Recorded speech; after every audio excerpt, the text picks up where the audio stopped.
کے رسول سے صحابہ کہتے ہیں یا رسول اللہ صلی اللہ علیہ وآلہ وسلم، کیسر و کسریٰ کے تاجدار تو تخت پر بیٹھتے ہیں اور آپ ہمارے ساتھ یوں ہی بیٹھ جاتے ہیں، اگر آپ کہیں ہم آپ کو ایک چبوترا بنا دیتے ہیں، اس چبوترے پہ آپ بیٹھیں تاکہ آنے والا آپ کو دیکھ کر پہچان لے۔ مصطفیٰ جان رحمت نے فرمایا نہیں، میں امتیازی شان سے جینا نہیں چاہتا، میں امتیازی شان سے جینا نہیں چاہتا۔ سارے امتیازات جس کے لیے پیدا کیے، وہ کہتے ہیں میں امتیازی شان سے جینا نہیں چاہتا۔ اللہ اگر حضور فرماتے ہیں میں بندہ ہوں، بندوں کی طرح زندگی گزارنا چاہتا ہوں۔ آپ اندازہ فرمائیں، اور یہاں تو بندگی ہے کہاں، بندہ پن ہے کہاں، یہاں تو خواہشات کے غلام بن گئے۔ اللہ کے رسول علیہ السلام فرماتے ہیں، ابن حجر مکی نے لکھا کہ زمین کے اوپر جھوٹے خداؤں میں سب سے زیادہ اگر کسی کو پوجا جاتا ہے تو وہ لوگوں کا نفس ہے، وہ لوگوں کی نفسانی خواہشات ہے۔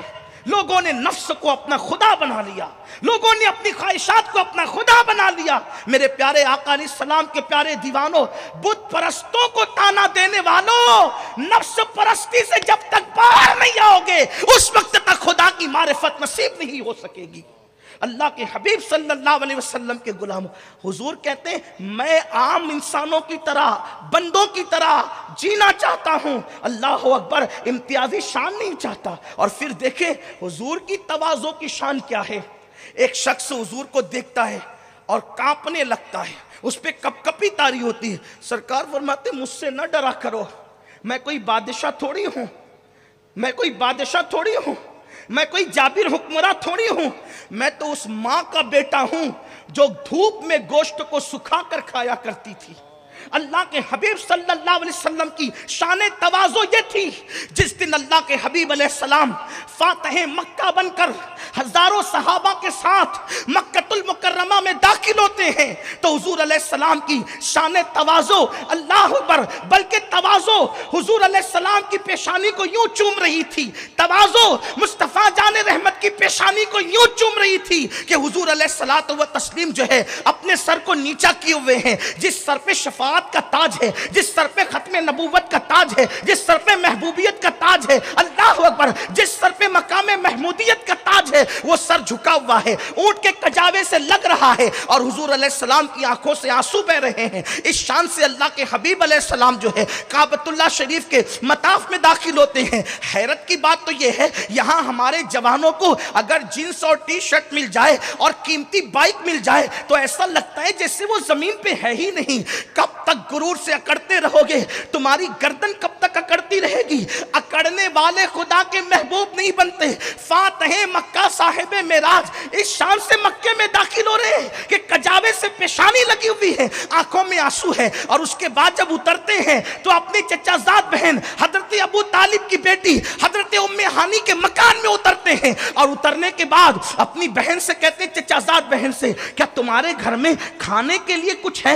تو ام ہانی کہتی ہے یا رسول اللہ میرے ماں باپ آپ پر قربان، میرے گھر میں چند دن کے سوکھے ٹکڑے رکھے ہوئے ہیں۔ اس وقت اللہ کے حبیب علیہ الصلوۃ والتسلیم فاتح مکہ لوگوں کے سامنے سوکھے ٹکڑوں کو چباتے ہیں۔ آپ غور کریں حضور علیہ السلام کی شان تواضع یہ، اور قوم کا حال یہ، تھوڑی سی دولت آئی تو اپنے سامنے کسی کو کچھ سمجھتے ہی نہیں، اقتدار مل جائے تو اپنے سامنے کسی کو کچھ سمجھتے ہی نہیں۔ آج ہمارے جوانوں کو دیکھو، وہ جوان جن جوانوں کی جوانی قابل رشک تھی، وہ جوان جو کبھی فاتح اندلس تھے، وہ جوان جو کبھی فاتح بیت المقدس تھے، وہ جوان جو کبھی فاتح شام تھے، وہ جوان جنہوں نے کیسر و کسریٰ کی دولت کو کبھی پیروں تلے روندا تھا، آج ان کی محبوبیت، آج ان کا محبوب مشغلہ بن گیا ہے۔ جوانی کے نشے اور تکبر میں گانوں میں ان کی راتیں گزرے، غزلوں میں ان کی راتیں گزرے، زنا کے اڈوں پہ ان کی راتیں گزرے، اللہ اکبر، دوستوں کے ساتھ پارٹیاں کرتے ہوئے، عیاشیاں کرتے ہوئے ان کی راتیں گزرے۔ سن لو جوانی گزرنے کے لیے آتی ہے، سن لو جوانی رخصت ہونے کے لیے آتی ہے۔ اگر تم نے جوانی کے نشے میں، غرور میں اللہ کے غضب کو چیلنج کیا، اللہ کے غضب کو دعوت دی، میرا اللہ غیرت والا ہے، اللہ اکبر، اس نے ہزاروں جوانوں کی جوانیوں کو چھین کر کے خاک میں ملا دیا ہے۔ وہ دینا جانتا ہے تو لینا لینا بھی جانتا ہے.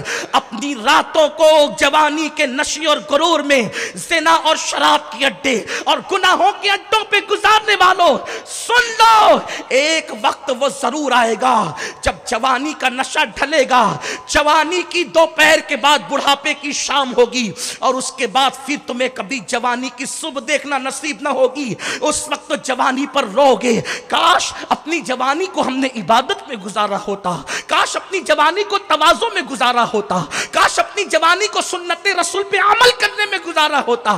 مجھے بڑی پیاری سی بات یاد آتی ہے، ایک صوفی بزرگ لکھتے ہیں ایک شخص کی بڑھاپے میں کمر جھک گئی. جب اس کی کمر جھکی، وہ بیچارہ جھکی ہوئی کمر سے کھڑا تھا، ایک جوان کو مستی سوجی، وہ آیا اور بوڑھے بابا سے کہتا ہے بابا کیا ڈھونڈ رہے ہو؟ وہ بوڑھا چڑچڑا بوڑھا نہیں تھا، وہ جاہل اور اجٹ نہیں تھا، بڑا حکمت والا تھا وہ بوڑھا. جب جوان نے اس کو چھیڑا نا، بابا کیا ڈھونڈ رہے ہو؟ بڑی سنجیدگی سے کہا بیٹا گم شدہ جوانی تلاش کر رہا ہوں. جب میں تیری طرح جوان تھا تو میں بھی آوارگی کی راہ پر تھا، آج میں اس جوانی کو ڈھونڈتا ہوں، آواز دیتا ہوں. ہائے ہائے، پارکوں کی راتوں میں میوزک کے سائے میں جوانی کی راتیں گزارنے والوں، ایک وقت تم پہ وہ ضرور آئے گا جب تمہاری کمر تمہارے گھٹنے جواب دے چکے ہوں گے، تمہارے نرم نرم گدے تمہارے لیے کانٹوں سے زیادہ سخت ترین بن چکے ہوں گے، تمہاری بیوی بھی تمہارا ساتھ چھوڑ چکی ہوگی، طبیعت کے اعتبار سے تمہارے پوتا پوتی تمہارے ساتھ تو ہوں گے، لیکن قلبی اور ذہنی طور پہ وہ تمہارے ساتھ نہیں ہوں گے.